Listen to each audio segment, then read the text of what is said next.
Tyson Fury, Floyd Mayweather, Canelo Alvarez. Just hearing these names makes you think money and the hundreds of millions of dollars, pounds or Saudi riyals in boxing. But that's at the top. At the bottom, it isn't quite the same. Even for those on the rise, there's not an awful lot of cash in the boxing world. And if you're just starting out, well, it can be a very costly exercise indeed. But don't take my word for it. Here's the former European champion, talkSPORT's Spencer Oliver. You're turning professional and you're boxing, let's say, York Hall on a non-televised fight. You have to sell tickets to earn any money, but you have to cover the wages of your opponent as well. So if you don't have the ability to be able to sell enough tickets, you effectively have to pay to fight. A far cry then from Jake Paul facing Mike Tyson in 2024, when the purse was reported to be around £48 million. But the vast amounts of cash lining the top dog's pockets isn't the norm in a typical fight. Let's say you're lucky and you get between 5 and 10 grand. You're going to get 10 grand max for that. 10% goes to the trainer, 25% goes to the manager. Then we've got the tax man to pay as well. So we're cutting that money in at least half. So now you've got 5 grand for a 10-week camp. So you're talking about a guy here earning, he might be clearing 500 quid a week. How do you support a family on that? So boxers chase the dream. And, you know, there's probably 2% of them that actually make it. So say you do make it and you start to rise up the ranks. Strikers Boxing, a training academy, says the mid-tier fighters can earn more, somewhere between £10,000 and £50,000 a fight, depending on record, profile, opponent and popularity of weight class. It's only at the top level does the real cash start flowing in, with the top-tier professionals, i.e. those going for titles, earning 6 figures a fight. Something else you'll have heard of is the terms prize fighter or journeyman. A prize fighter is, as it sounds, someone who picks up fights where they can and gets a nice big check if they win. Journeymen are the fighters who take on up-and-comers, effectively used for experience in the ring. Even if they're going up against a real prospect, a young Anthony Joshua, for example, these guys will be lucky to earn more than 10 grand. So the average boxer isn't as rich as you'd think.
Hello, good evening, welcome to the final Spooks Bar. Yes, Spooks Bar of the week with me, Jason Cundy. Alongside me, the legend that is for the next 3 hours, it's Mr. Rory Jennings. Yes, sir. Boo, boo. The Premier League is back and there's so much more. Rory Jennings, everyone. It's Rory Jennings. The Premier League is back and there's so much more to get through. And, yes, we have to talk about Liverpool. What a pathetic title defence this is turning into.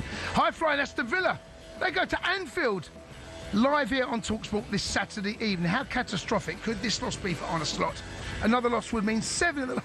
Oh, sorry, stop me. 7 in the... sorry, I should be fair. 7 in their last 8 games. Elsewhere, it's Spurs versus Chelsea this weekend. It's the big one. Is this, and this is going out to neutrals, not Chelsea fans or Spurs fans, is this the most watched, the most exciting fixture in the Premier League in terms of value for what you get? Red cards, goals, you don't know what's going to happen. Something always happens between Chelsea Spurs and Spurs Chelsea. I'd love to hear from a neutral. 03717 2233. And yes, it's Halloween. We're giving you a special Midnight Ghost Train on the Spooks Bar. We want your paranormal stories. Give us a call now. We'll give you a ring back at midnight. 03717223344. It's the only way to get involved. No callers, no show. Reminder, you can watch us live on YouTube and Smart TV. This is the Sports Bar, live here on talkSPORT.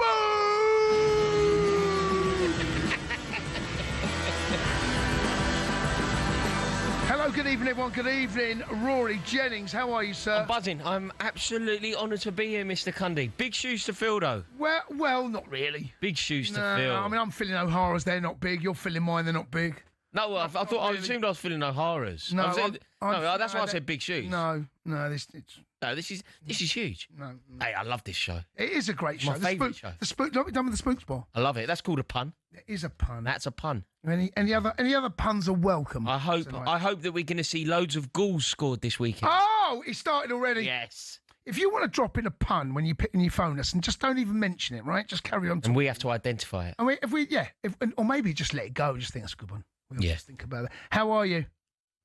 I'm distinctly average, if you want to know the truthful answer. I'm buzzing to be here. Yeah. I'm honoured to be here, but I am terrified about this weekend's football.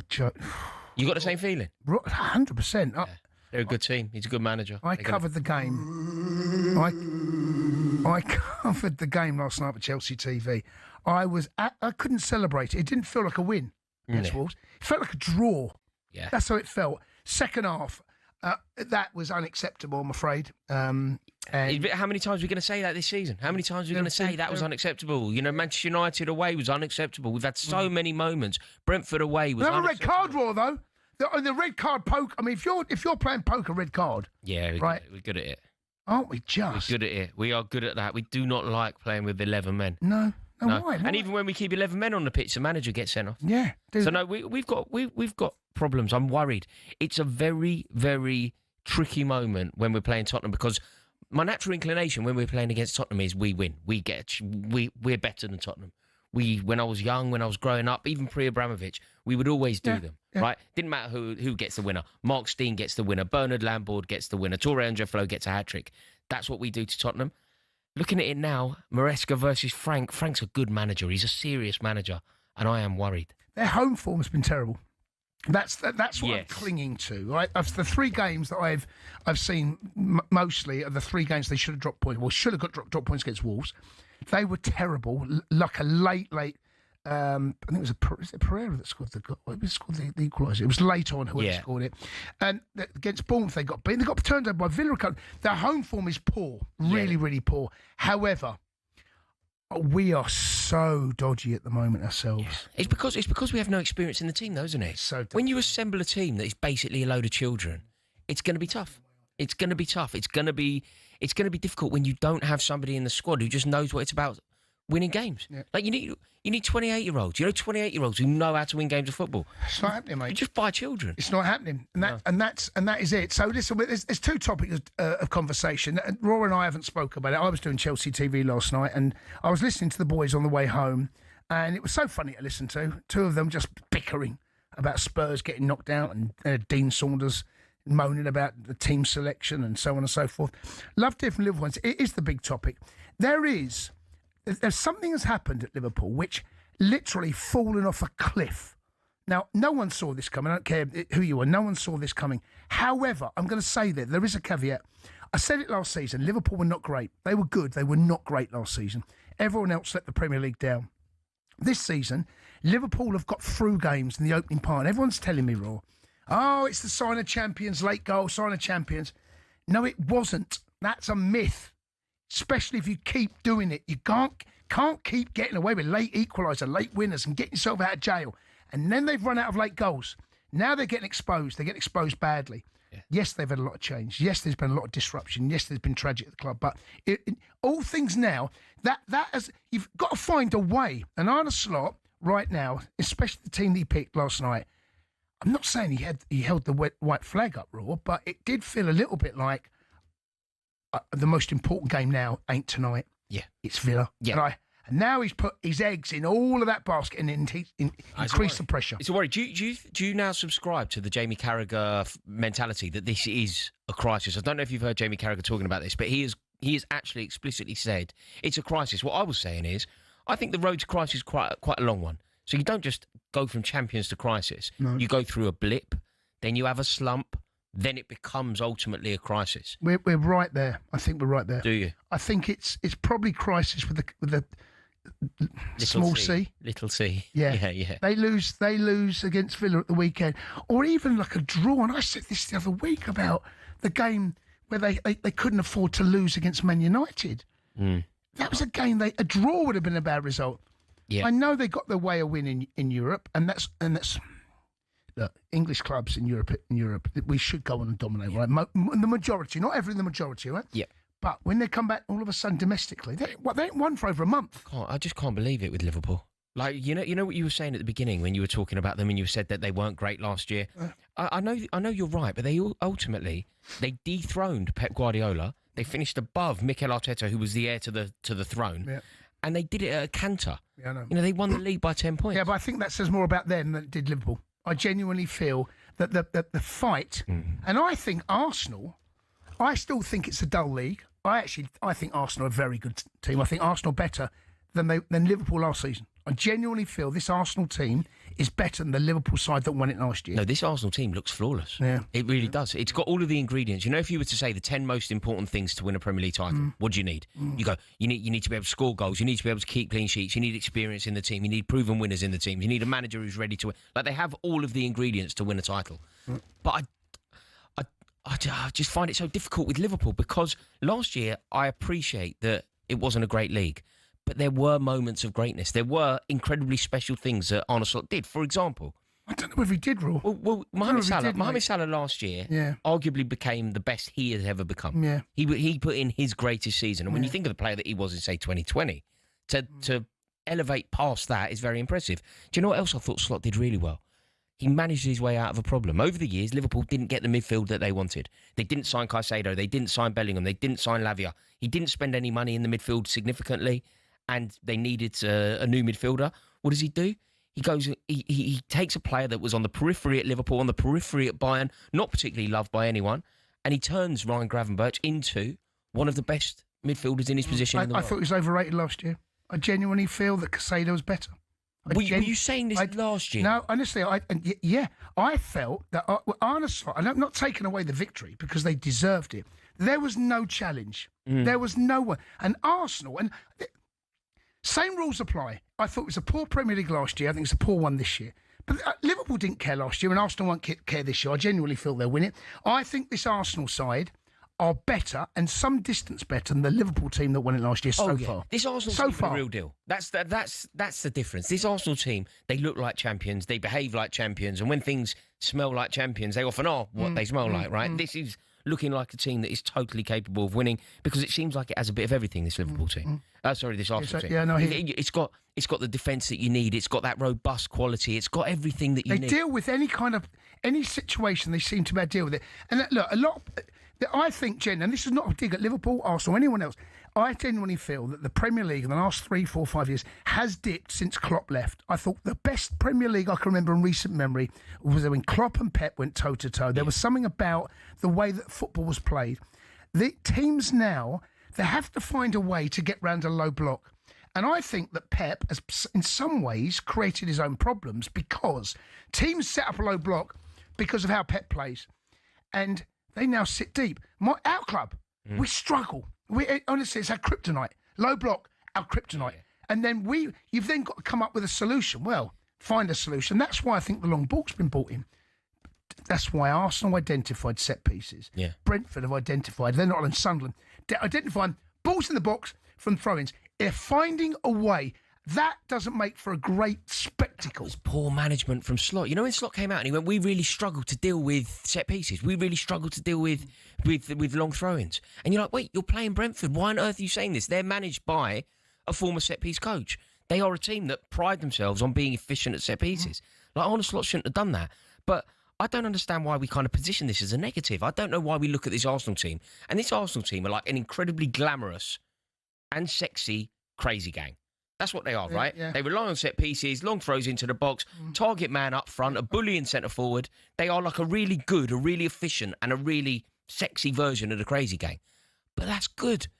I don't know why. You know when people use it as a negative and they go, oh, yeah, set piece FC, are you? You're like, no.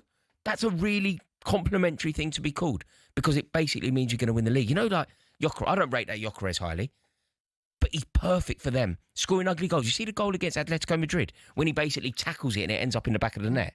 That's the exact kind of player. They've got enough of the beauty. They've got enough of the silk. They need a battering ram forward, and now they've got one. So I think that Arsenal look complete, but I still believe, I don't know if I'm in the minority here, Liverpool look woeful. It's a terrible defence of their title so far. It's can pathetic. We count them out of it yet? Oh, I cannot. There's got to be some turnaround in Liverpool's fortunes and Arsenal's for Liverpool to get anywhere near them. When Palace beat them for the first time and then we beat them the game after, I said, it's not a massive surprise. Liverpool fans phoning up say it's what champions do. Come on, you're blind. You're blind to what you're seeing. That's not how you win titles every week. You can't keep nicking games. You've got to win games comfortably and do it in a professional and defensively well organised. Take moments when they do. And right now, look, I've got Arsenal friends of mine, right? They don't like watching their own team, but they don't care, and nor should they. Nor should they. It's not criticism of Arsenal, but I think the Premier League, that's what I think. But who cares if you're a Gooner right now? Love to hear from Gooners. You're getting a bit of stick, not from me or not from Rory, but there's one or two out there that say you're boring, including some of my friends that are Arsenal fans. Also, Liverpool. Is it a crisis with a small blocks? Is it one of those little, or is it now big black capital C? Is it? Is it a crisis? And Chelsea take on Spurs, the first derby, certainly that one of the calendar year. We travel over there 5:30 on Saturday. For the neutral, is it the most loved, watched rivalry you can see outside your club? 03717 223344. You are listening to the Spook Spot here on talkSPORT.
nasty music, that. Scary.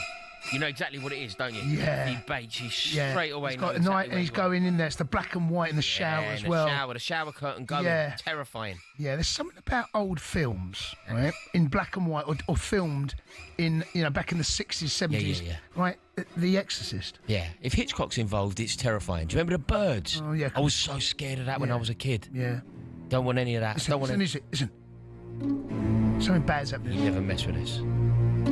Yeah, you never mess. This is the Spook Spa here on talkSPOOK. I'm Jason Cundy. He's Rory Jens. A reminder that talkSPOOK is now on your smart TV. Just grab the app on Android TV and Google TV. We're even on Prime Video, don't you know? talkSPOOK live on your screen as well as your speakers. Still to come, we'll bring you a brand new feature. The scarves are off. It's Spurs versus Chelsea. Do not miss that. And we put two fans head to head. First, though, Arne Slot has been talking to the media about his concerns regarding the depth of his squad after crashing out the Carabao Cup to Palace last night, really. Before I went out, I saw City's lineup, and I don't think they had one starter from the weekend.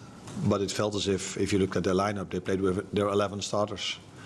So maybe it also gives a little bit of an insight that everybody has always said how big of a squad we are having. When we played Chelsea, I said they're missing 8, but they can still bring Estevao in. Now we're only missing 4 players at the moment, and already we needed to start with 4 players under the age of 19. And after I made 2 substitutions, we were on 6.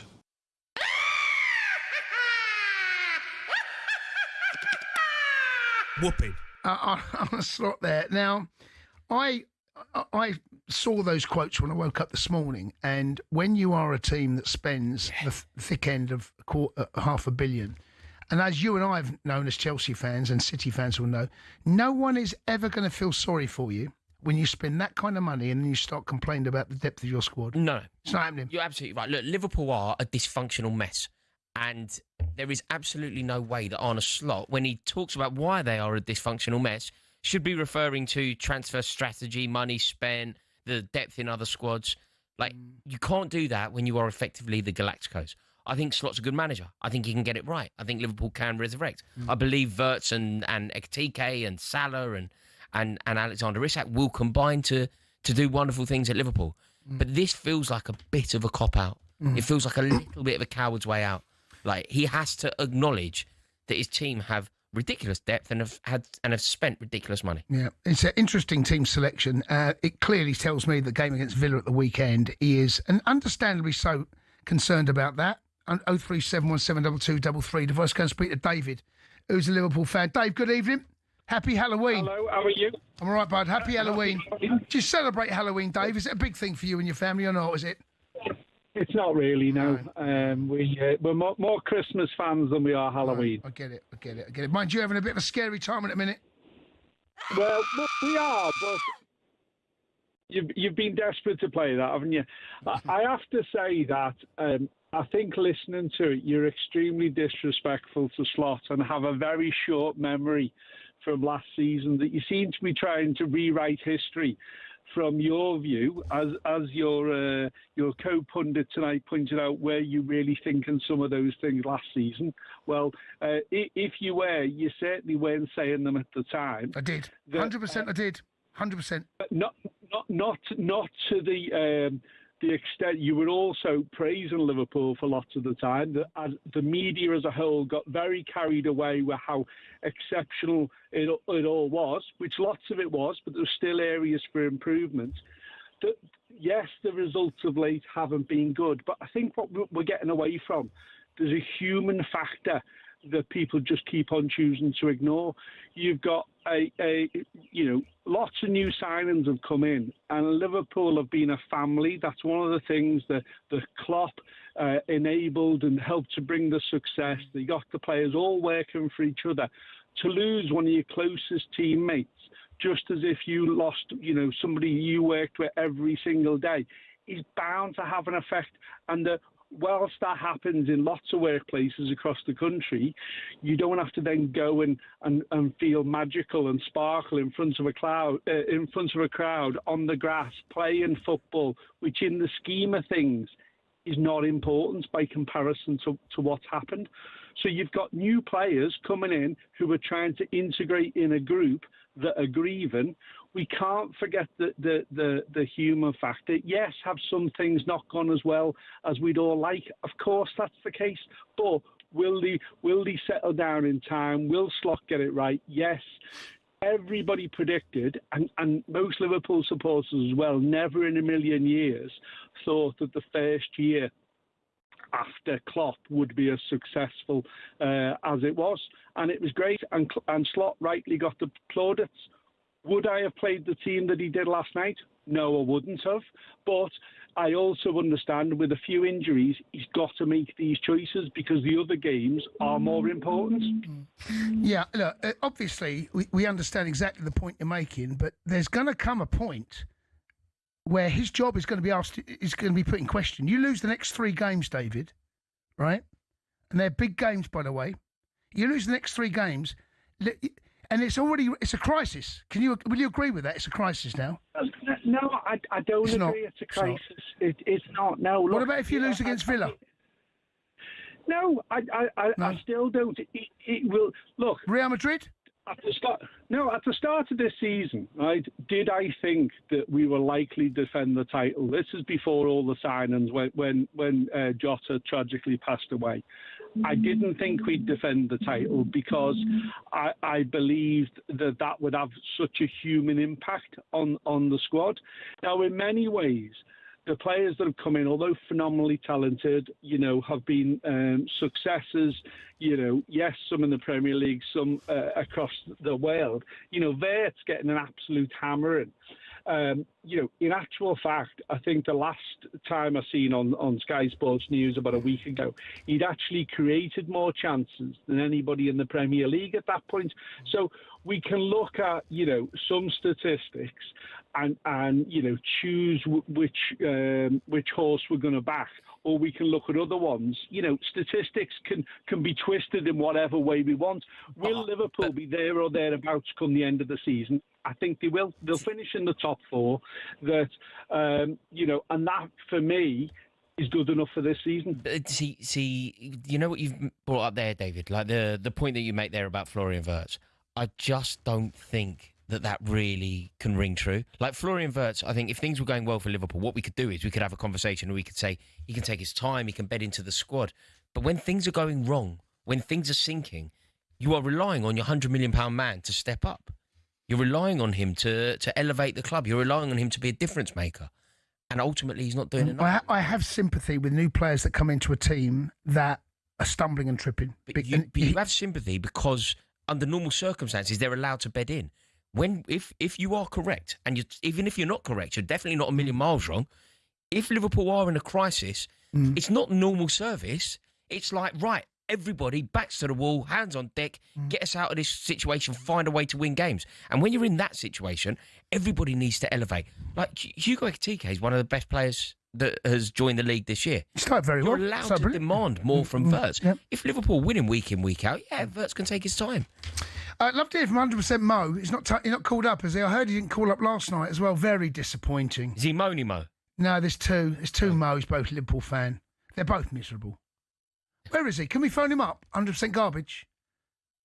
Should we voice note him? I'll tell you what to do. We're going to phone him up. He always listens. He's somewhere in the world listening, right? He never misses a show.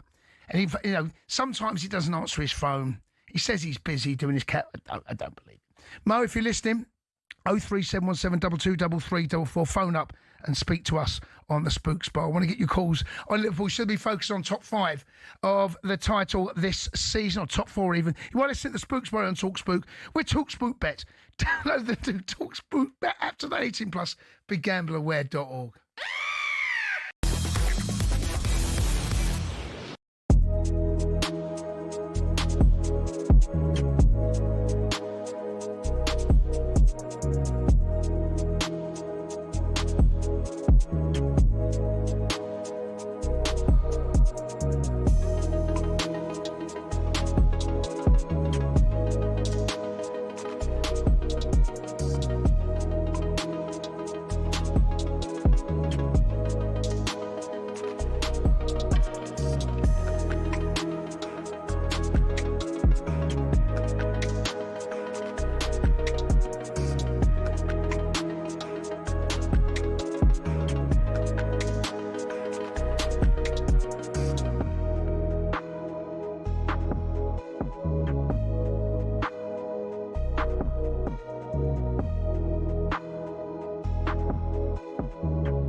very good evening. You are listening to Spooks by here on talkSPORT. He's Rory Jennings. I'm Jason Cundy. Still to come, we'll be joined by Amanda Teague.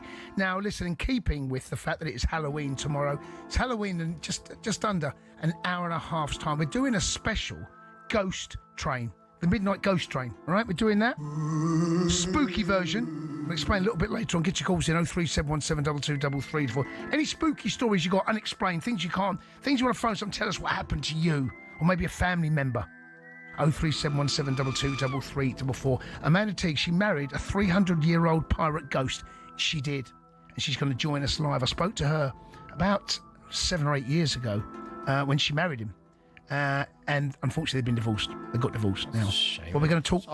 We'll talk. It is heartbreaking. The divorce is always sad. Yeah, well, I've been there, mate. Anyway, first though, Danny Murphy was on Drive earlier today with Goldstein, and he told him that he believes Slot's recent comments suggest he doesn't have the power over transfers. I suppose the question it brings up or presents to me is that how big a say is he having on the personnel coming in? Because it sounds a little bit when he's talking about it like the balance, the numbers in the squad don't suit him. So you know the way it works in Liverpool with the way it's set up there with the transfers. I'm sure he has a say in some capacity, but I'm not sure how big a say. So maybe he'd have wanted to distribute that money more widely across the squad in different areas. That's what I'm hearing from that. When you say that, are you alluding to after Ekitike came in and they were then going for Isak? Are you alluding to the fact that he probably wouldn't have wanted to spend that much on a striker? On two. Yeah, having already bought one. Yeah. Okay. Mind the gap. Oh, bit of mind the gap. What happened there? Was that Man United? Oh, I see what's happened there. That's Goldstein having a bit of fun. I saw that. That's the boys earlier on Drive. 03717 223344. Let's go and speak to Waz, who's a Liverpool fan. Waz, good evening. Welcome to the show. Happy Halloween, Waz, if that's what you say these days.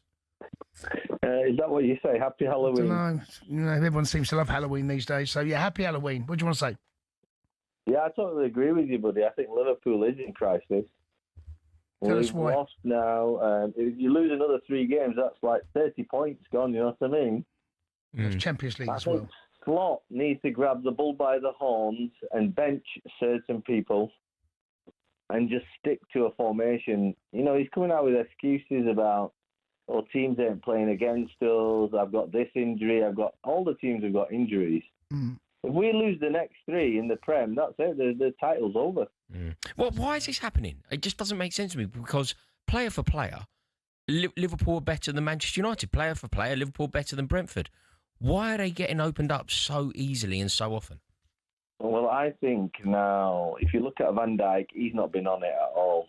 I know they say he's the Rolls Royce of defenders, and he has been good in the past. But he's like blaming other defenders, he's blaming players around him. He's not running in for tackles. I don't know if they're all being a little bit careful because it's the World Cup this year.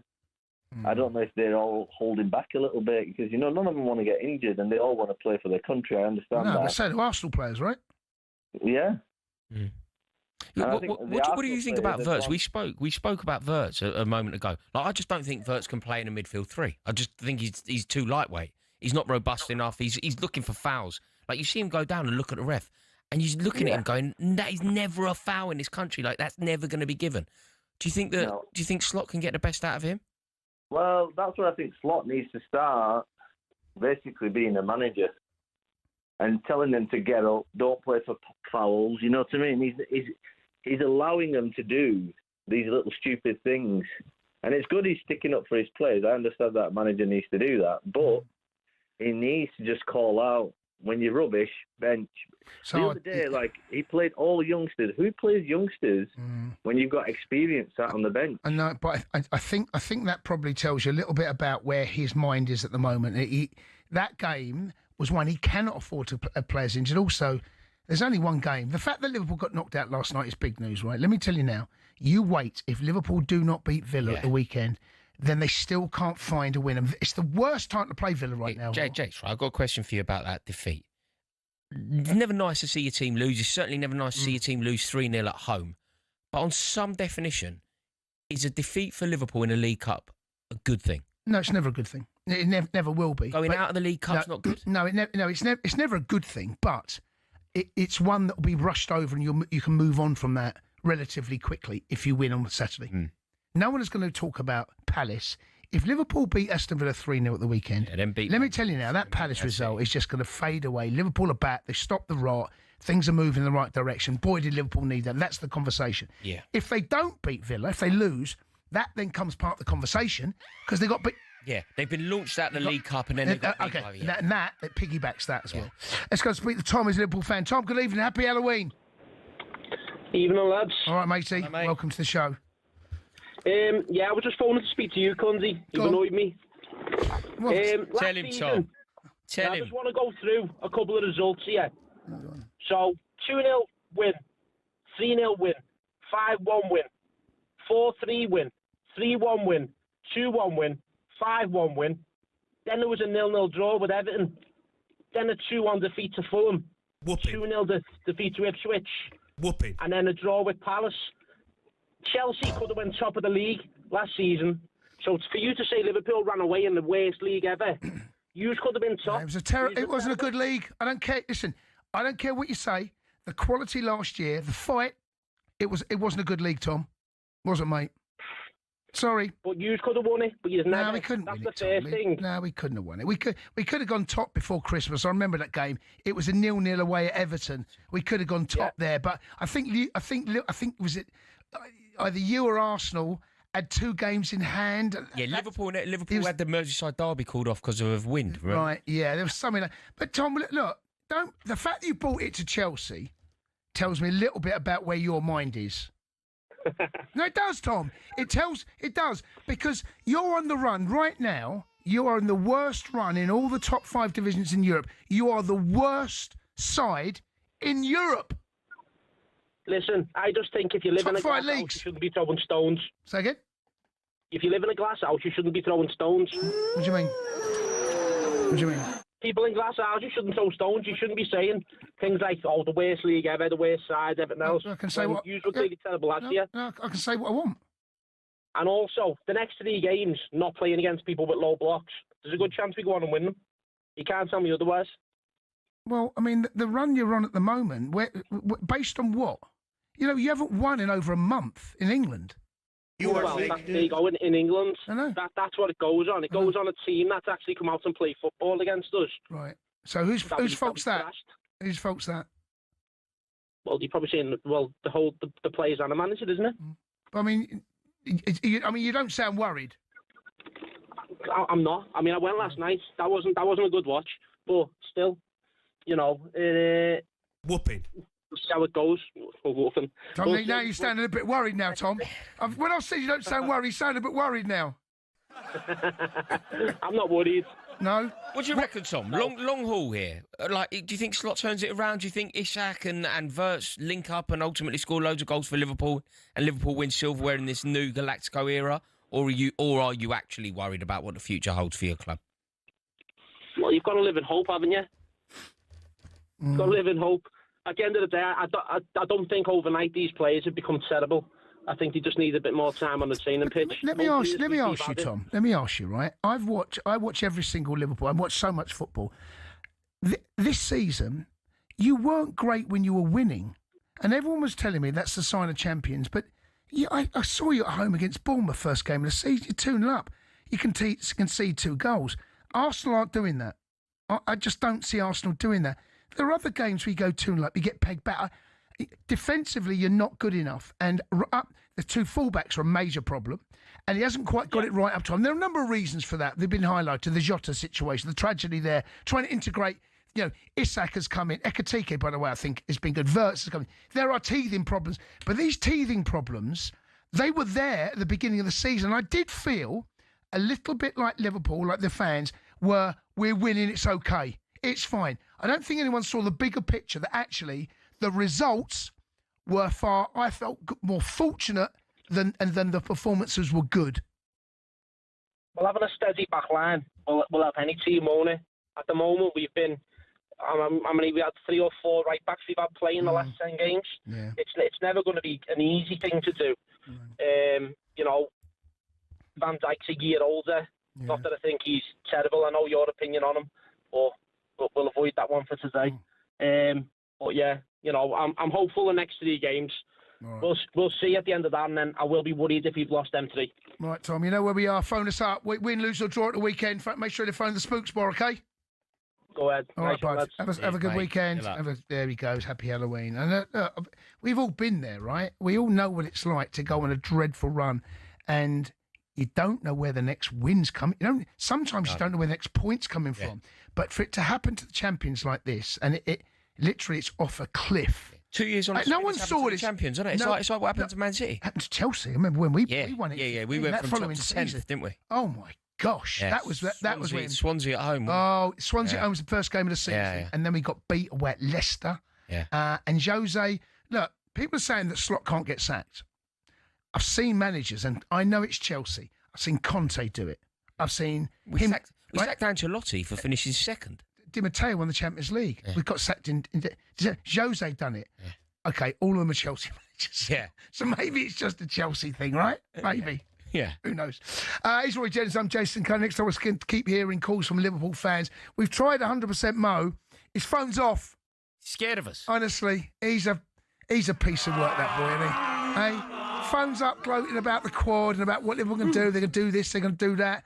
Soon as Liverpool lose, doesn't want to pick up. Keep phoning him. Tell you what we do. We're going to phone him and leave a voice note, all right? Get his number, 03717223344. Listen to talkSPORT here on talkSPORT with talkSPORT Bet.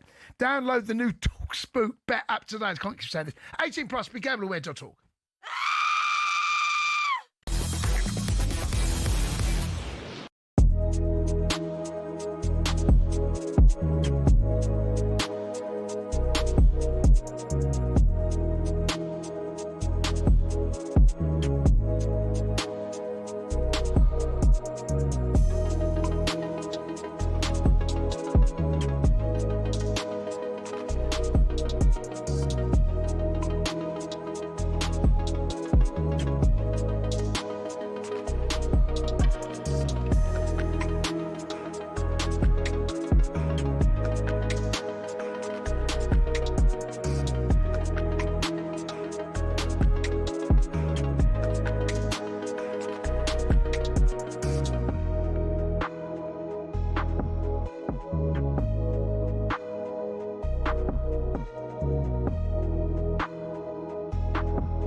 No, it's Halloween. It's Halloween, It is Halloween. Oh, okay.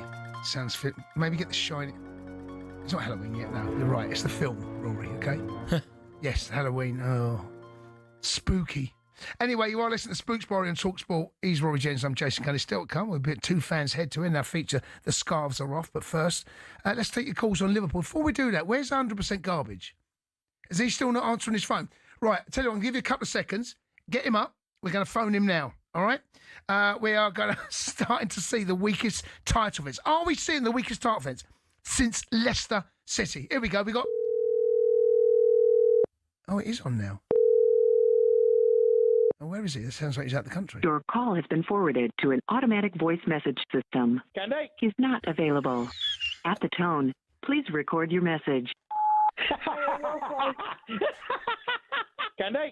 Yeah, okay, well done. I see Well done, yeah. See what you've done there, boys. Excellent stuff. Cundy? Where is he? 100% Garbage. Phone up. 037172233. Let's go back to the lines. Speak to Jerry, who's a Palace fan. All right, Jezebel? Hello, guys. How you doing? Yeah, I'm good, mate. Yeah, well done. Congratulations last night. Pulled Liverpool's pants down again. Yeah. Just, I've got to do a few quick points. I would be seriously concerned if I was a Liverpool supporter, because there's too many quality managers in the Premier League now, and they look at everything, and their defence has gone. They've changed the goalkeepers injured, so you've got a new goalie. I don't know why Robertson has been made a scapegoat. Trent Arnold's gone to Real Madrid, so that affects Salah. They wanted Mark Gay, which was obviously going to replace Canate, so that shows they don't really want him. I'm going to do a Rory Jennings quote here. I think currently, I was going to say this before the Chelsea game, before Casido, I think that Van Dijk is currently the most overrated centre-half in the Premier League at this moment. He had 18 months, 2 years of being one of the best in Europe. And then Pickford sorted him out. He had 18 months out. He's never been the same since. The whole back four is gone. And other managers in the Premier League see this. And I can't see them keeping clean sheets in any game. Hold on. Do you know what? Do you know what, Jerry? What do you think to this though? The next few games that they play, right? They're going to play Real Madrid. They're going to play Aston Villa. They're going to play Man City. None of those teams are going to have to go direct. None of those teams are going to be employing a long ball. So ultimately, this could just become a game of football. They're not going to have to deal with the pitfalls of the long throw, the pitfalls of the hoof ball into the box, which is what they struggle with. Yeah, but the thing is, when you're in that sort of run, the next game is the most important game, i.e. Crystal Palace in the League Cup. So they should have put the team out, got a win on, get some confidence, get some goals, blah, blah, blah. And he gave that up. And so now they're on another game losing run. So now they go into Saturday and all the pressure's on. I mean, all these managers are good now, and they will see a team's weakness, and they will go for them. And I would have probably a Liverpool fan, and Jason makes good comments on that, and he said it all last year. He took over from Klopp's team, and I don't know why they bought so many players, like starting players. Every team has to improve, I get that. But the team last year was good, and it was unfortunate what happened with Jota up front, and now, but the defence is a problem. Massively. Yeah, it's integrating. There are a lot of players at Liverpool. There are some mitigating circumstances to this. The Jota situation cannot be ignored. Diaz leaving as well. They had to replace that. Then the Salah contract talks. And there's always a moment and a time, and we will never know, and certainly not in the next 2 or 3 weeks, months, whether Salah has reached a peak in his career and he's on the other side of that mountain. He had a fabulous season last year. Even I've said that about Van Dijk. I think Van Dijk, people tell me he's best defender in Premier League history. I'm not having it at all. No. And there's always a moment, though, where players do reach a peak and they have to go down the other side and they can still affect games. We saw Salah's goal against Brentford. There are still touch of brilliance. But the fullbacks at Liverpool as well. There are problems. It feels all over the pitch that Slot hasn't nailed down. Now, they're all good players. No one doubts that. But the clock is ticking. Is it as simple as this? Sometimes, and we can say this about Chelsea, right? It's all too young. Whatever you think of Darwin Núñez, and however good you think Luis Diaz was, and I thought Luis Diaz was fantastic. He's been a miss, yeah. Is it possible that when you bring in the likes of Ekatike and Wirtz, who, however good they're going to be, are young, developing players. No, absolutely. There's no doubt. And you've let go Darwin Núñez in his prime, Luis Diaz in his prime. There's no doubt. There's no doubt about that. That was a harmonious front 5-6 they had to pick from. No question about that. But this is and we live in a world now where I listened to the Sports Bar last night. After the cover of the Chelsea game. There's Liverpool fans wanting to slot out. We are nowhere near that yet. But if they're in a crisis, if that turns into a capital C, underlined in block caps, and that, who knows? It's the fullbacks, the title's gone. I'm telling you now, the title is gone. Is it actually? Is it actually gone? The reason why? No, it's gone. The reason why? Look, the form they're in, of course, it's gone. The reason why you could argue that it's gone is because they're losing game after game after game. But they aren't a million points behind. Liverpool sit on 15 points. Top of the league is 22. Yeah, it's not a million miles away. They had a good start to the season. But if you come from space and you saw that league table, you go, it's not over. But if you'd seen what I've seen of Arsenal and Liverpool, even City, I don't think are capable of winning. But Liverpool, look, I'm not saying that this is possible, obviously, but there's still a 102-point tally available to Liverpool. Yeah. I'm not suggesting they're going to get anywhere near that. Of course, some turnaround right now. Yeah. But they still are in the hunt, aren't they? Because all it takes, and I know I'm saying it as if it's easy, but all it takes is Liverpool to go on a major run. So you're saying Chelsea can win the title as well? Is that what you're saying? No, because Chelsea have no pedigree in the. Chelsea have no pedigree in the. Like, same rules apply, Raw. Maresca doesn't win Elito. Enzo Maresca doesn't win Elito. Slot has proven that he does. Okay. Speak to Lucas, a Liverpool fan. Lucas, good evening. Happy Halloween. Happy Halloween, lads. All right, mate. Happy Halloween. Just wanted to say, I think something huge happened in the boardroom because there's no way he would have put out that team if something was going on. Like, the higher ups must have had a huge meeting with a lot of the players. And said what? Sort the game out. Like, you're playing for Liverpool Football Club. 6 out of 7 losses isn't good enough. Yeah, of course. But what makes you think there's been a meeting that twisted slots on to put that?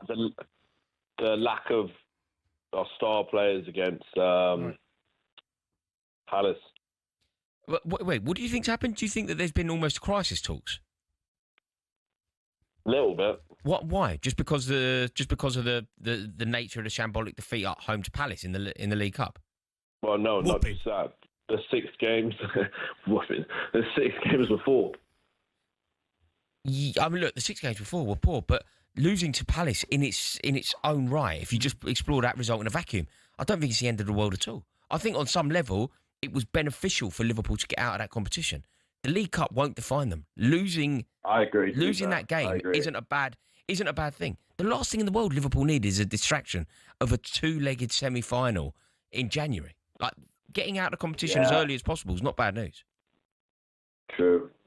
I think he has these 3 games, but if he loses all 3, I think he is gone. I mean, listen, thanks for the call. I had Liverpool to beat Palace. I thought there has to be a moment and a time, and no one knew what team he's going to pick. When you see the team, you go, oh my gosh. He's basically not throwing. It's definitely not the right phrase. No, but he played 5 at the back. I saw that. Yeah, he's played 5 at the back. He's got Kirkes and Robertson in the same starting lineup. Yeah.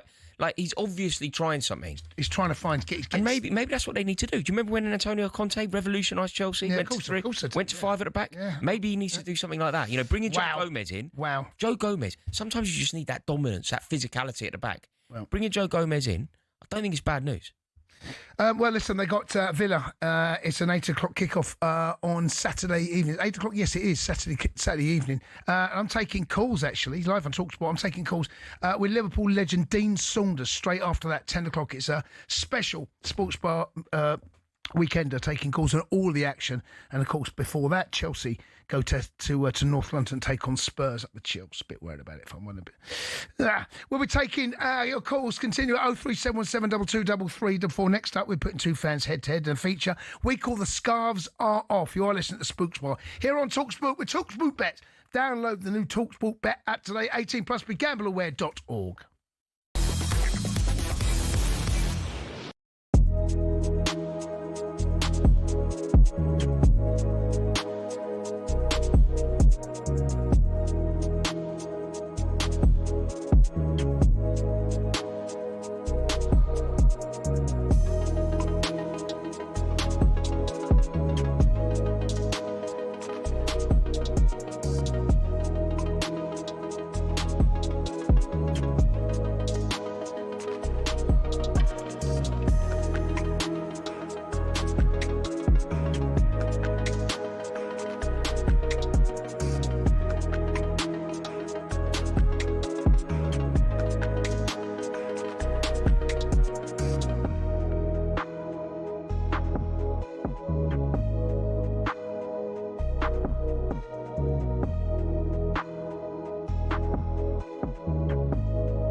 Lewis Hamilton, now at Ferrari, dares to dream of a record 8th F1 world title. The Tifosi will be hoping the Brits can bring glory back to Italy. To many, Ferrari and Formula One are inseparable. They're the only team in the sport today to have competed in the first World Championship in 1950, are the most successful team in history, and have built some absolutely gorgeous cars. Their first driver's title was won in 1952 by Alberto Ascari. Considered one of F1's most dominant and best-loved champions, he drove the iconic Ferrari 500 and defended his title the year after. It was Juan Manuel Fangio in his Ferrari 250 who secured the team's next driver's title in 1956. Remember, he was world champion 5 times with 4 different teams. Mike Hawthorne, Phil Hill and John Surtees also won titles for Ferrari in the 50s and 60s, and the cars back then were beautiful, and they even sounded good, didn't they? Anyway, Ferrari went 11 years without winning a title until Niki Lauda won in 1975 in the iconic 312T. Throughout much of the 80s and 90s, though, Ferrari looked like they'd never go all the way again. When John Todt consecutive 100 people, the Iceman remains the last Ferrari world champion. So, 16 constructors' titles, 7 more than McLaren, and 15 drivers' titles, 4 more than, again, McLaren. Ferrari are truly Formula One's top team. Forza Ferrari.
Good evening, welcome to Spooks Bar here on talkSPORT. It's Rory Jennings, I'm Jason Cundy. Still come and take more of your calls on Liverpool's crisis with a capital C or a small c, 03 717 223344. And because in under an hour's time it's going to be Halloween, yes, it's going to be the 31st of October. We have a special midnight ghost train. Get your calls in about anything paranormal, any stories, spooky stories, maybe ectoplasm has landed on top of your head, maybe a phantom has turned up in, you know, at the top of your bed as you wake up, or maybe there's a headless horseman as you wake up. No. Anyway, 03717223344. First, though, we're looking at a game of the weekend. Spurs take on Chelsea. There's always something that happens. There's always drama, a red card, maybe sometimes 2, depending on what Spurs are up to on the day. There's always goals. There's always something. 03717223344. First, though, here is our feature. The scarves are off.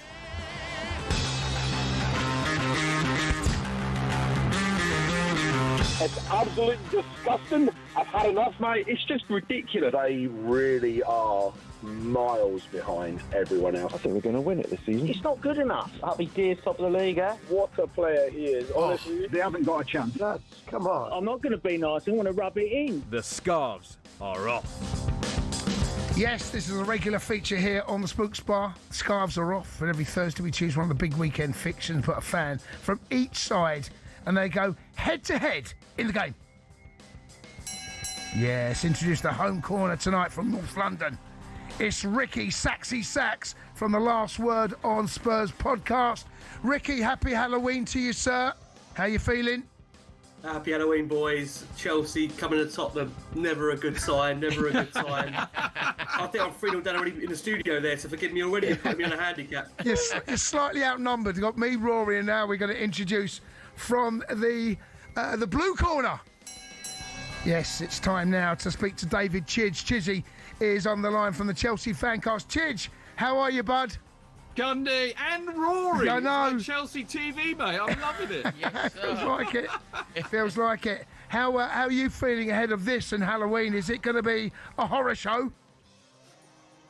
Well, I mean, I am a bit worried, but then it's Spurs, isn't it? So, I shouldn't really be, should I? Our record there's phenomenal. Right, okay, let's start off with Ricky, the home side. Ricky, look, you go into this in really mixed form. I know you're third in the table. It's a disappointing result last night, but your home form, I cannot get my head around what I've seen in the performances at home. How are you feeling? I know it's Chelsea. I know these games can throw up anything, as we've seen, but how are you personally feeling right now? Well, Cundy, look, we've spoken many years about this fixture. I dread it. I hate it. I can't stomach it or stand it. The home record this season is really, really bad. No, let's not get away from that. And Spurs need a statement home win. I think it'd be fair to say, I'm sure the boys, if they're honest about themselves, Chelsea aren't the Chelsea of what you maybe describe Chelsea as being as a great side in the last kind of 10, 15 years when they were winning trophy after trophy, despite Maresca delivering a couple of trophies so far in his reign. I think Spurs can take the game to Chelsea. I think they are gettable, but you can't get away from just how poor our home record is. So I think Chelsea will come to Spurs buoyant by the record for sure and their mentality of always coming to Spurs and winning. But at the same time, it's not the greatest Chelsea side that I've seen. And I do think they're gettable, which will probably be my famous last words on the back of that. Chidge, talk to me. It's called 3 Point Lane for a reason. We've got a phenomenal record against Tottenham that stretches right back to the old White Hart Lane pre-Abramovich. We have an excellent record at the new stadium. In fact, no team has gone to that new ground and won more than us. We're just going to add to that tally this time, aren't we? Well, I would like to think so, Rory. I mean, the record certainly speaks for itself. I mean, I am a bit worried. I mean, I was listening to you guys earlier, and I share that concern because we're schizophrenic. I mean, there's no other word for it. We change from minute to minute, let alone half to half and game to game. But the thing is, will Spurs play 5-4-1? Will they do lots of long balls? Will they do lots of long throws? And will they bully us in the box? I think the answer to that is probably no. I think they'll come at us because, for them, it's a big game like it is for us. And I think if they play like that, we can get at them. We certainly proved that we can score a lot of goals this season. So, I would worry if they played low block, but I just don't see them doing it. Chidge, and this is a question to both of you. I'll come to you, Chidge, first. This fixture goes back to early 90s. All right? When you were playing for us, when I played in the beginning of that very, very long run, right then. Yeah. But the thing that amazes me about this fixture is that it doesn't matter what managers come and go, what players come and go, what era it is, how many decades. There is something about this fixture that everyone on the pitch, the manager, the dugout, all the fans, of course we get it, but everyone seems to get it. It never seems to fail, this fixture. Why do you think that is, Chidge? And I'll ask you that in a second, Ricky. Why do you think that is, Chidge? Well, I think, you know what, I think they do get it because they get it from the supporters. I mean, I remember a few years ago, and you both will, no doubt, when we were having a shocking season. We went to Bournemouth, and we won 3-0, I think. And all the support, I was there, it was great. We were just singing about the next week, weren't we? Well, I can't sing exactly what we sang, but the inference was you have to beat Tottenham. Yeah. And it really felt like the players got that message. And I think even, like you said, I mean, the turnaround, the squad and everything over the last few years has been incredible. And yet I still think they understand it, as the last two games up there have proven. I mean, 5-1, 4-3. We always turn up for Tottenham. It's what we do. Why do you think that is, Rick? And this is... It's a special fixture, and I think as a neutral, I think this is probably the fixture that most fans look at because it's got real bite and it's got something underneath that vitriol that you absolutely need in a really big derby game. Yeah, I mean, look, amongst the Spurs fan base, there's been that thing saying, we hate Arsenal because they're our rivals, but with Chelsea we hate them because we're human beings. I don't know what it is with this Chelsea Tottenham fixture. It's just it's been really spicy this last 5-10 years. And I think it goes back to the Pochettino era, obviously, where Spurs obviously had that failure at the bridge of not getting over the line there, which disrupted, of course, our title charge under Pochettino. I think, this game has always got goals in it, hasn't it? It's always got, controversial moments, red cards, late challenges. Yeah. And there's always spice to this. So, look, no matter where it is in the season, it always feels like a pivotal game for Spurs, and especially the last couple of seasons that when it comes to match week 10 at the moment, I just keep saying it on last week on Spurs, we've got to get past match week 10 and still have half the squad fit. But we're going into the game with half the squad missing. So, yeah, there's a bit of concern at the moment. But look, Tottenham do need a statement home win. And I think, there'll be nothing better for Thomas Frank to get that statement home win at home to Chelsea. There's a few murmurs at the moment that, some aren't fully on board with the brand of football, especially at home. So the greatest way for Thomas Frank to answer some of those critics is to get a home win over Chelsea, which is long overdue. Here, Ricky, can I ask you, actually, right? Cards on the table from my perspective. My entire rivalry revolves around Tottenham. Don't get me wrong, there's an honourable mention to other clubs. I know, mate, we've seen it. Yeah, there's an honourable mention to lots of other clubs, but I do see Tottenham as our biggest rival. Tottenham are the team that we sing about. Tottenham is a fixture that you look for very early when the fixture list comes out. Tottenham away is a ticket that you're scrambling for, and we will forever sing about Tottenham. You are our rival. Obviously, you are seen as having that rivalry with Arsenal, but how palpable, how much of what I've just said about the way we feel about you would you reciprocate? Do you feel that way about us? 100%. Look, for me, Arsenal still is the biggest London derby of the season for us, but behind that slightly is Chelsea. There's no doubt about that. This fixture has grown in real, spice, definitely in the last 10, 15 years. I think it's fair to say that. I mean, I think, it's one of those things where, look, we relish looking forward to the North London derby. We love beating Arsenal, but I think that's only, like you said, reciprocated there by how much we'll have also beaten Chelsea. And to be fair, look, we've not done that enough, definitely in the last kind of 3-4 years for certain. And I think going into this game, I think the pressure is on Spurs to deliver at home. The home form hasn't been anywhere near good enough. And I keep on saying that it does feel for Thomas Frank, this is a real opportunity to kind of state a claim now at home, needing a big home win. It goes back to, I think, Pochettino's first year in the job at Tottenham, where he got that big home win against Chelsea on New Year's Day, 5-3. It feels like for Spurs, this will be a massive win if they can get it, that I think would light the touch paper for Thomas Frank to really, I think, go on to have a really good first season at Tottenham. But we need to beat Chelsea. I think, again, the concern will be, I know we've got injuries, which we might touch upon. We don't want to use that as an excuse. I think the 11 that sounds like it, Rick. It's the second time you mentioned the injuries, mate. Honestly, listen, I don't want to dig you out early on. But Ricky, what sort of form are Spurs in? Because I've seen you play well, I've seen you play indifferently, and I've seen you play poorly. And that probably, the fact you're third is quite remarkable, actually, because you're not playing like a team that strikes me as being third. But after 9 games, you get there. How do you feel this team is capable of performing at home against Chelsea? Because as we've already highlighted, you've been very, very average at home.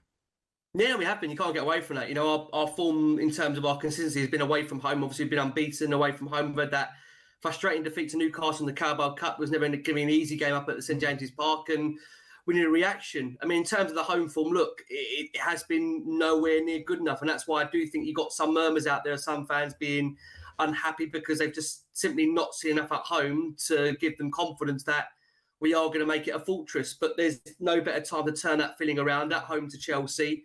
October time, it's crazy to think we're only searching for our second win at home since the Burnley game, which is mad. So we need to, I think, really bring a statement win at home, but it won't be easy. It won't be easy. And like I say, Chelsea have got a formidable record at Spurs. And you go back to a number of years, Rory mentioned it there, they refer to it as 3-point lane. But I do think this is a Chelsea side that is gettable because they have been so up and down for a lot of the season.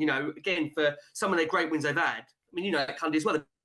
Been so poor at times. So it's a side that if Tottenham turn up and give their everything, they can definitely beat Chelsea. But we've got to be on the ball. We've got to be on the ball for the game. And for it to go well for us, Chidge, we've got to find some consistency. We've got to learn how to win again. Obviously, last week was a complete and utter disaster against Sunderland, and we've actually lost 3 out of our last 5 Premier League games. Why is this consistency under Maresca such a problem?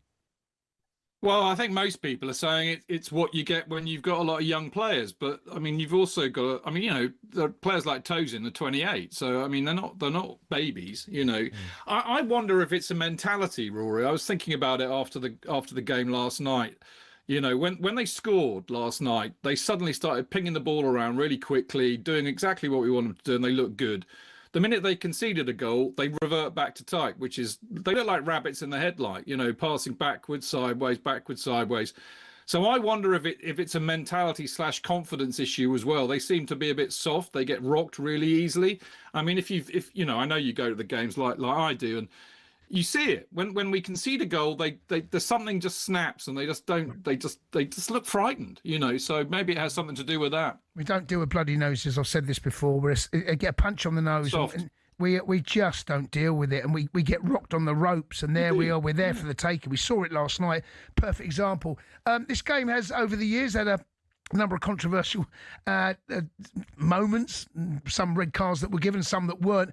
Our record at the minute, Chidge, with red cards is it's. I know. Look, we laugh, but over that continues. It's no. Well, it probably will. Well, there's a red card in this game waiting. That's how it feels for me. If look, we've got a terrible disciplinary record. If the players don't get sent off, the manager does. but in this fixture, I mean, it's a tinderbox, isn't it? The fuse will be lit, and we will lose our heads. It's almost a guarantee. It is a guarantee, isn't it? And I mean, you know, Spurs will probably be much the same. I mean, I was there a couple of years ago. You got 2 sent off, didn't you, Ricky? So it's a tinderbox.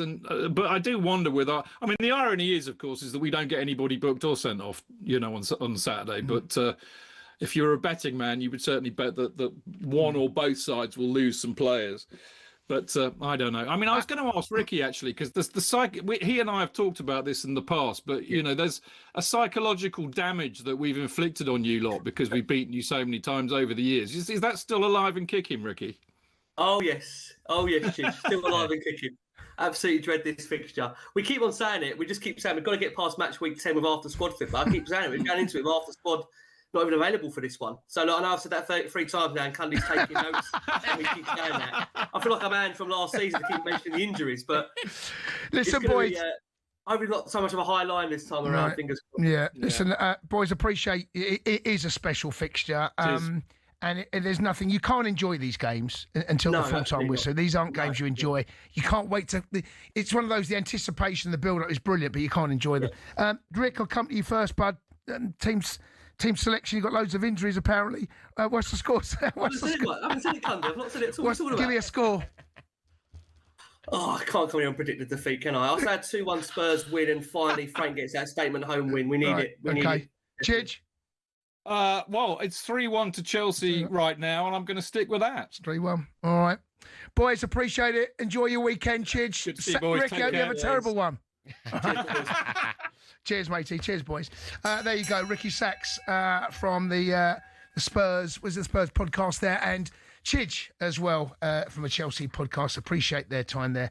Looking ahead to it. You and I, listen, I felt a bit sorry for Ricky there because, you know, he's got outnumbered there. He did well. He held his own. He did hold his own. He pulled the old injury card, getting his excuses in early. Yeah, he knows what he's doing. Yeah, it's not his first rodeo, is it? Well, he's not. But I mean, look, I don't want to lean on injuries. He's got our fair share. Do you know what though, Jason? I wouldn't say this in front of a Tottenham fan. And I didn't want to bring it up to Ricky, but I would honestly, if just you and I were talking, I'm worried more so than ever. Usually, when we're playing Tottenham, I'm so confident. It doesn't matter what's going on at Chelsea. I just think, but it's Tottenham. We'll beat Tottenham. Yeah. But this feels different. I don't know why I'm worried. We have not been great. And he's a good manager, Frank. Yeah, they've got a good manager now. But it's Spurs. But it's Tottenham. Sorry, yes. But for the first time in ages, maybe in decades, I feel like we're going there and they have a better manager. Do you know what I want to see? I want to see both teams bring the Ray game, right? And may the best team win, because that I want to see. Because if both teams bring the Ray game and there's an early goal, this could be a powder keg. It's funny how that's how we go in it. Our rationale for winning this game. Why are Chelsea going to win? You go, we're probably not, but it's Tottenham, so therefore we will. Yeah, go for it. But it's Tottenham, so we will. There you go. There's our feature. The scarves are off. Thank you very much from Ricky Sachs from the Last Word podcast, and of course Dave Chidgey there from Chelsea Fancast. This is the Spooks Bar here on talkSPORT. He's Rory Jennings. I'm Jason Cundy. Still to come though, we have a special midnight ghost train, getting your calls about anything paranormal. Any ectoplasm that might have seen dangling from your ceiling. How did it get there, you ask yourself? 03717223344. Keep the calls coming. And it's now time for the latest odds in association with talkSPORT Bet.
almost stops your heart.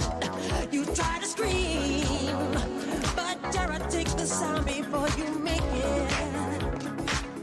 Good evening. We're just over half an hour away for the spookiest day of the year, by the way, Halloween. And we're going to be taking your calls on the Midnight Ghost Train. Anything paranormal you want to tell us about, any stories that are unexplained, phone us up and tell us what happened to you. The scariest thing you've ever experienced. 03717223344. He's already doing this. I'm Jason Cundy. First up, though, let's get the latest odds in association with talkSPORT Bet. Bring it on with talkSPORT Bet. From weekly broadcast boosts to lucky dips and brilliant bet builders, bring it on at talksportbet.com. 18 plus gambleaware.org. Talking to spooky creatures, Rhino from talkSPORT Bet. How are you? I'm very good, boys. How are you both doing? Happy Halloween Eve. Happy Halloween. Oh, yes, sir. Listen, let's crack on. We had the scarves are off. We went a little bit late, so let's crack on and make sure we give you plenty of time here. Let's start with the big one on Saturday. We just spoke to the boys. Chelsea travelled to North London. It's a fixture which Chelsea have enjoyed largely over the last 25, 30 years. But every time there's a new game, new hope for Spurs.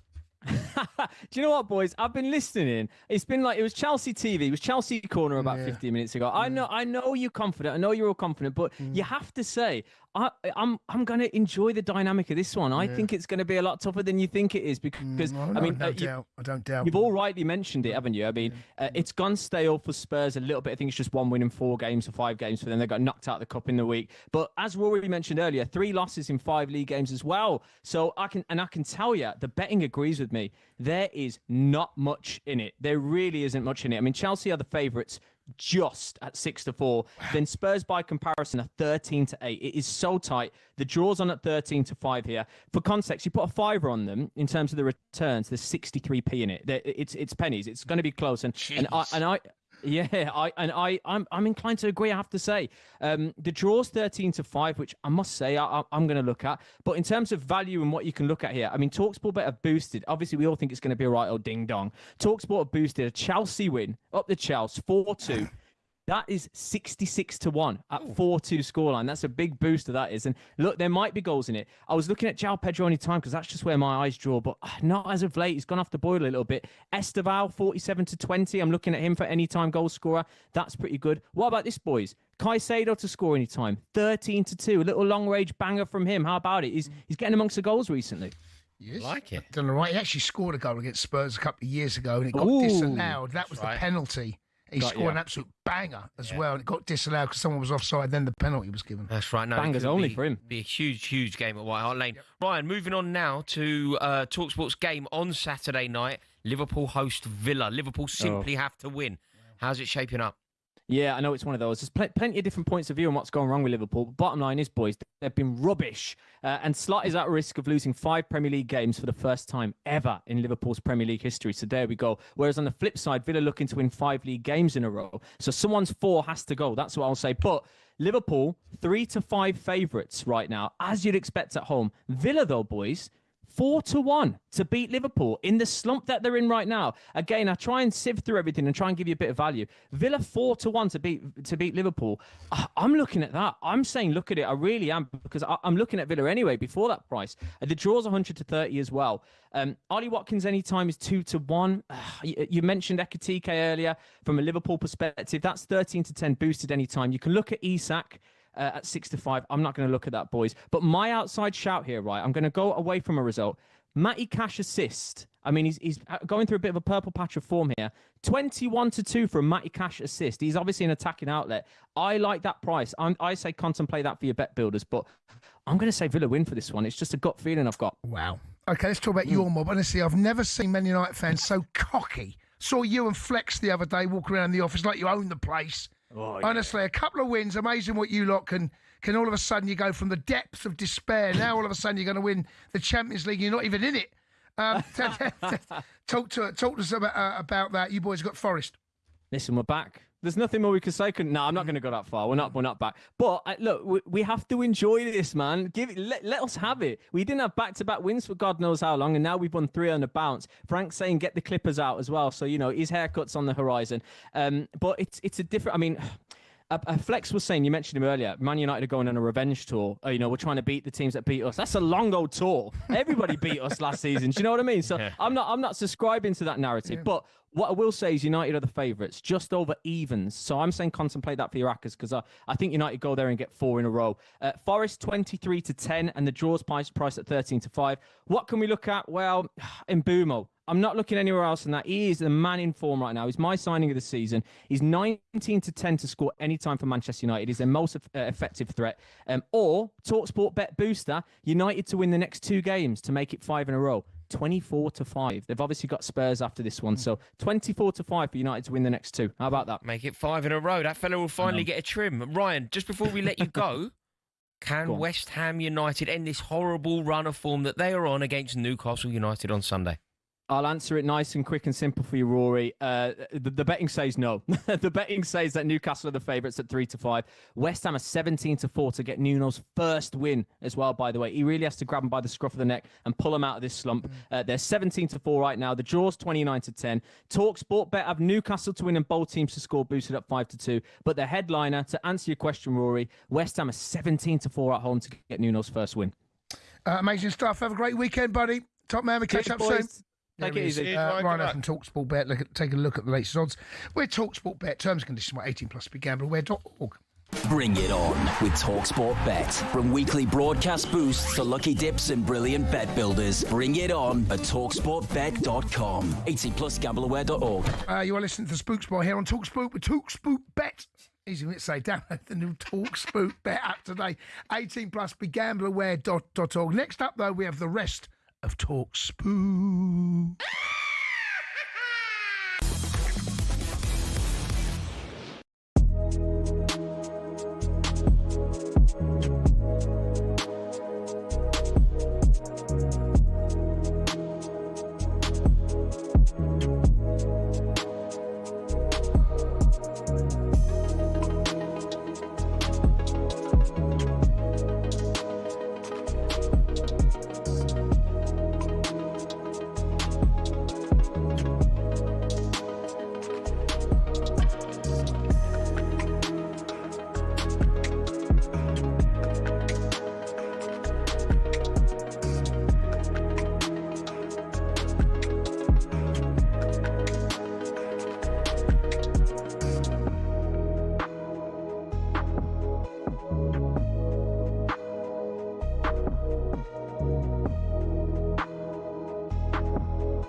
Parker Jr. Ghostbusters tune. This is Boots Bar. Here on talkSPORT. He's Roy Jennings, I'm Jason Cundy. Still to come, we'll be telling you about the brand new show on talkSPORT for Newcastle fans. Yes, you've finally got your own podcast on talkSPORT YouTube channel. We'll tell you a little bit about more of that later. And we have a special Midnight Ghost Train. Get your calls in about any paranormal activity that you might have found in your house. 03717223344. First, though, it's time for this.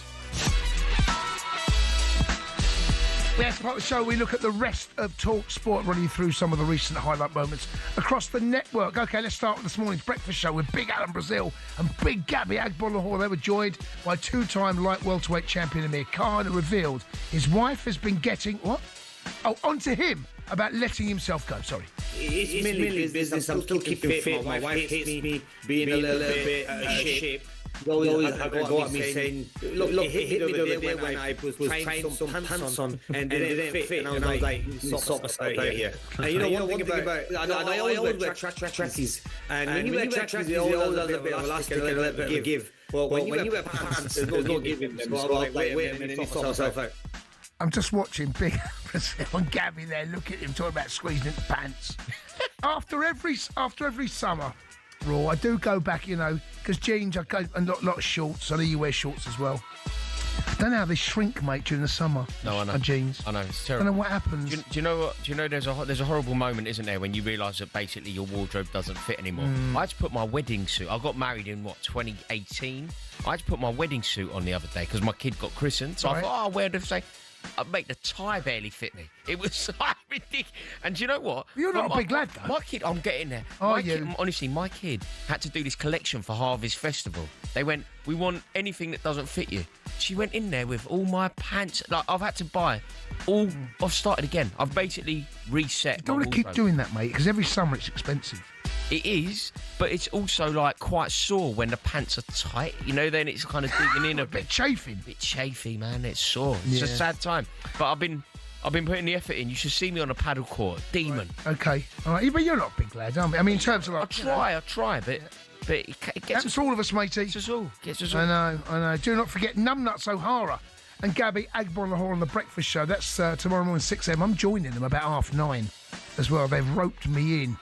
Talk about Spurs taking on Chelsea. That'd be class. I'll tell you what, we should move on now to this afternoon's drive show with Andy Goldstein and Danny Murphy. The boys were discussing whether Benty and Andy would beat Gabby and Simon at paddle.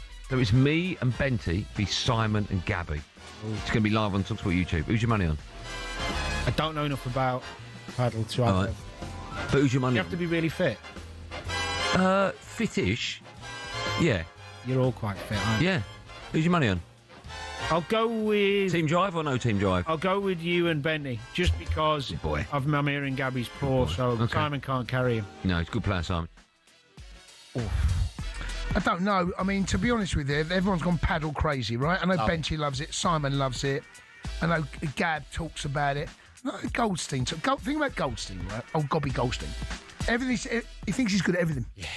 I reckon Goldstein will turn up, mate, and embarrass himself. Yeah. That's what I think will happen. Really? Yeah. So do you think he'll weigh his team down? I think he'll let him down. I wouldn't want to be in a team with of all those 4 players there, Goldstein's the last one I want to be in. Do you know what I found, though, in your part of this? I've found since I've worked here and I've been lucky enough to kind of be playing sport with former professional athletes, they're all brilliant at sport. Yeah. Like, they should play in their own game. Yeah. Like, I remember challenging Darren Ambrose to a game of darts. It was a waste of time. Yeah, it was just a waste of time. He's brilliant. You know, it's like, all right, I'm all right when I play Adi Oladipo. Right. But I'm not playing Darren. That's as good. He's good at darts, though. Ambrose. Ambrose is really good at darts. No, he's too good. You chose the wrong there, matey. Nah, it's too tricky. But who's your money on? What's going on here? Well, Simon Jordan bigs himself up as well. He loves talking about himself, about how good he is. Simon Jordan will be a good paddle player. He looks like so? a paddle. Yeah, he will be. If you think about all of the merits of paddle and all of the merits of Simon Jordan, that Venn diagram of Simon Jordan and paddle is a big grey area there. What are the merits of paddle? If you think about who paddle... Do you know what, right? Paddle personified is Simon Jordan. But I don't think I've ever seen a game of paddle. What does paddle represent to you? What is it? It's Simon Jordan. Simon Jordan is paddle. What bit of a... Think of everything that paddle is, right? Yeah, I love paddle. Just for the record, right? I love it. I play regularly. Oh, you play? I play regularly. Guess who was coming? Guess who was? I was waiting for a court. This is very recently, in the last week or two. Waiting for a court. I've got there early. I've had my protein shake. I'll give you a clue. I'm in Slough. I'm waiting to go on the court. How's that a clue? How am I going to get that? Well, because if you use your loaf of bread, you might be able to work it out. Slough? Ricky Gervais? Incorrect, but good guess. I like what you've done there. Because that was in Slough, wasn't it? It was in Slough. The office was there, yeah. Wouldn't that have been amazing? Ricky Gervais rocks up there. Even better. I know John Terry plays paddle. John Terry and Jodie Morris are a team, and they are unbeatable. Right. If they were in this, they win it. Okay, who's in Slough? HRH Prince William. Oh, my word. Couldn't believe it. Thank God that one. I was honoured starstruck. I was honoured, starstruck. He came walking off the court. Big guy. Is he excellent paddle player. Is he? Excellent.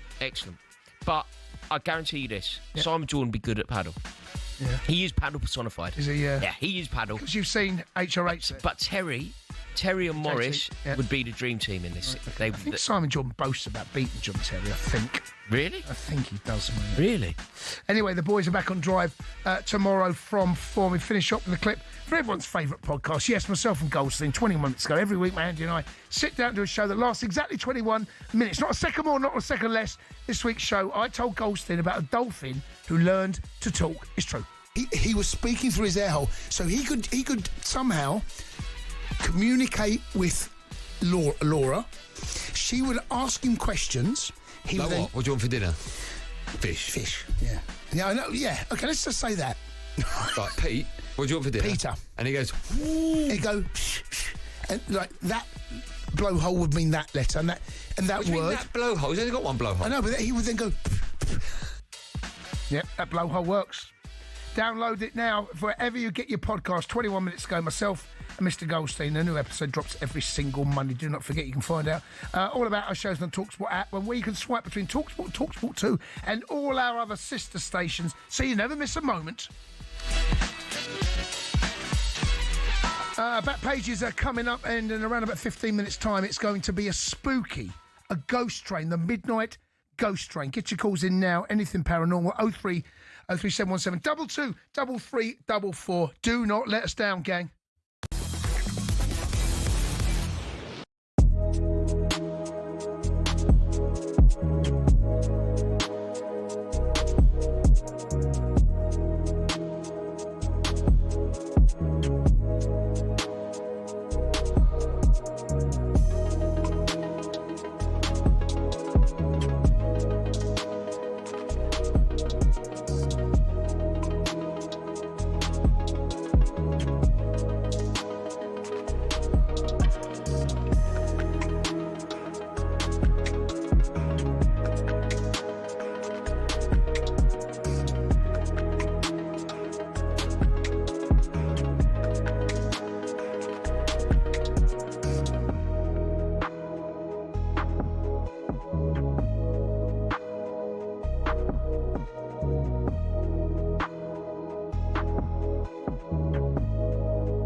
Yes, Halloween strikes in around about 12 minutes' time. Do not forget, we're going to do a spooky midnight train to madness. It's the midnight ghost train to madness. 03717 223344. As I said, this is the Spook Spot. Yeah, you've got the joke. With Talk Spook. I'm Jason Cundy alongside Rory Jennings. Still to come. As I said, we've got a special midnight train ghost special. Get your calls in now. Anything paranormal. 03717 223344. First up, though, it's time for the Ralph Ellis Bet Pages.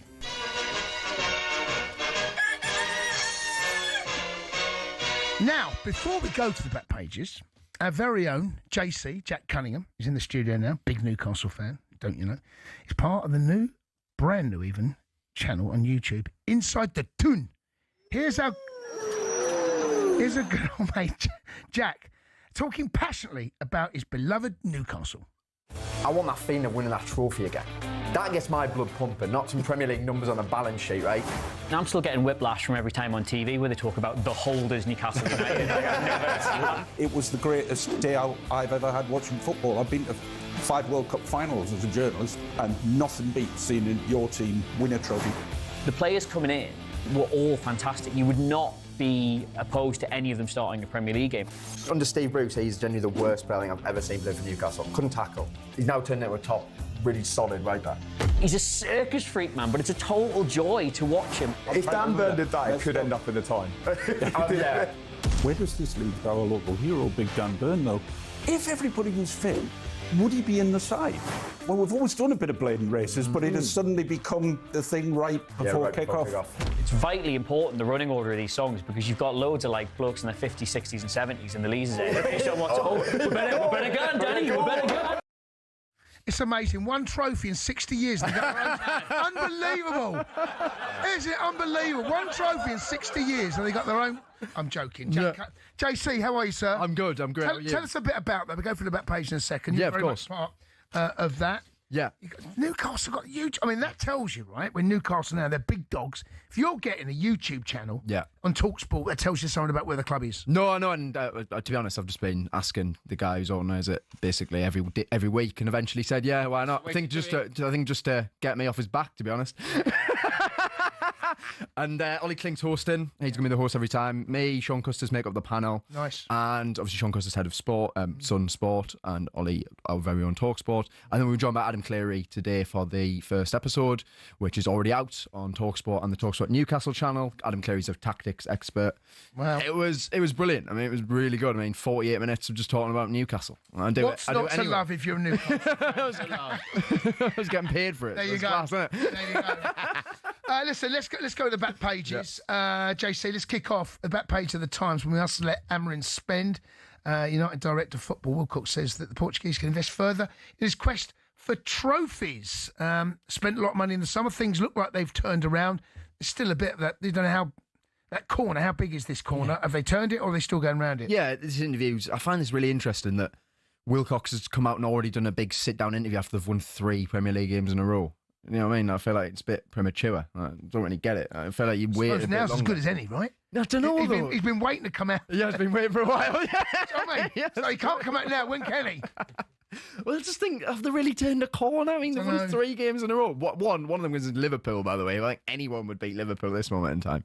But look, what he's basically saying is he does feel that Manchester United are improving. They are on the right track. However, he did also make it clear that they're going to have to spend more money if they're going to get to the point where they obviously believe they should be. And look, Manchester United are one of the biggest clubs in the world. So, of course, they probably should be challenging for titles in some way. But equally, there's still a long way to go for them. There really is.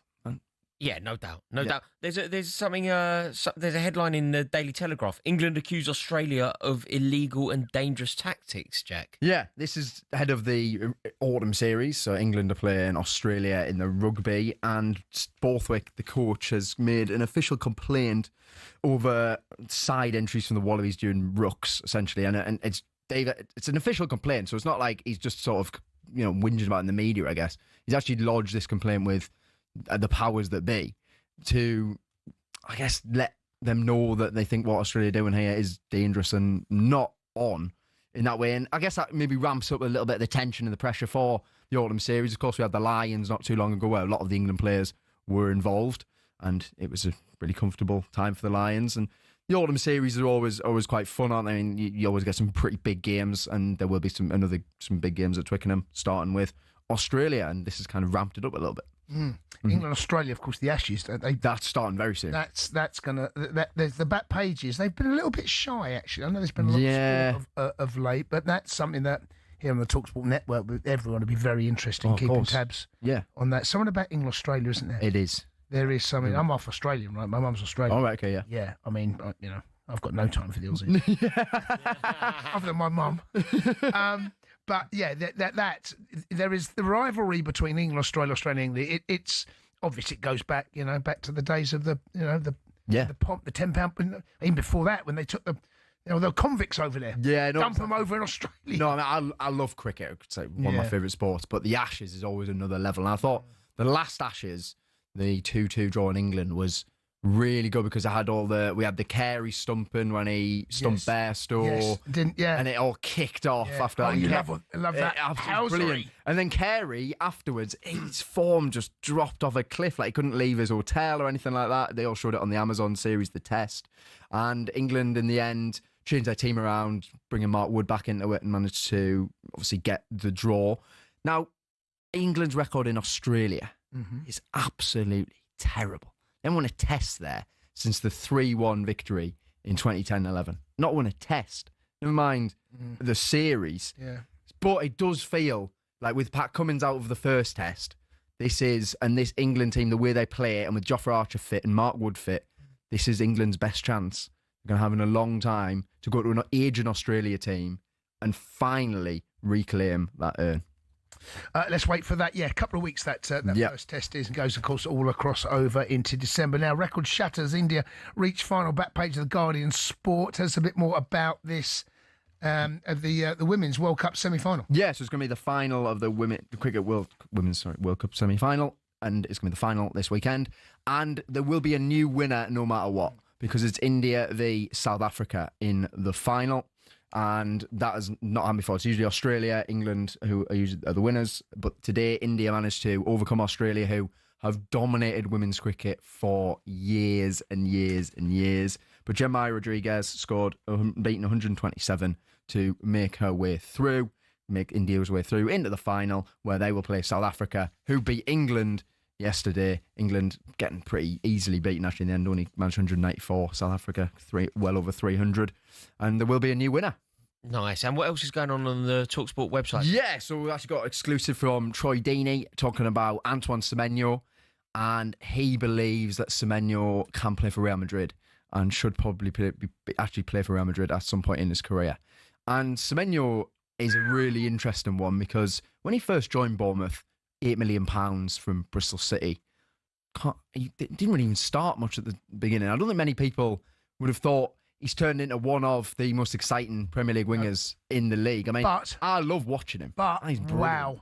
Real Madrid. Wow. Yeah, I know. I mean, no, listen, what a player. Yeah, he is. And do you know what? I can see it's a big statement, right? Yeah. And he's put it out there, right? But what a player. He is brilliant, isn't he? Oh, he's sensational. I really like watching him. He is sensational. Their recruitment, they've done something there, and to get the best out of him, they keep doing it. Yeah. Don't they? I mean, he's a 6'4" forward who plays on the wing, but he's got like electric feet, electric pace, but he's still got that physicality as well. It's quite a unique player. He affects games. He really does. I mean, think about their goal scoring against Fulham when they were losing 1-0, and he just picks up the ball, runs to literally the byline, and then scores from the byline. It's inside through the keeper's legs. Yeah. It's ridiculous. And that changes the game, and Semenyo is an impact maker, and Bournemouth keeping him was such a big thing. I know they lost 4 of their back 5, but they kept Semenyo. And that is giving them a chance of having a really good season again. He's a wonderful player. He's so good. He actually is one of those players that elevates and gets into every team in the league, I think. Yeah. But, I mean, he's better than even Arsenal when you think about how brilliant they are. He certainly starts over Martinelli. He would start for them. And do you know what? He's one of those. He's so silky. He catches the eye. Certain players catch the eye. He's.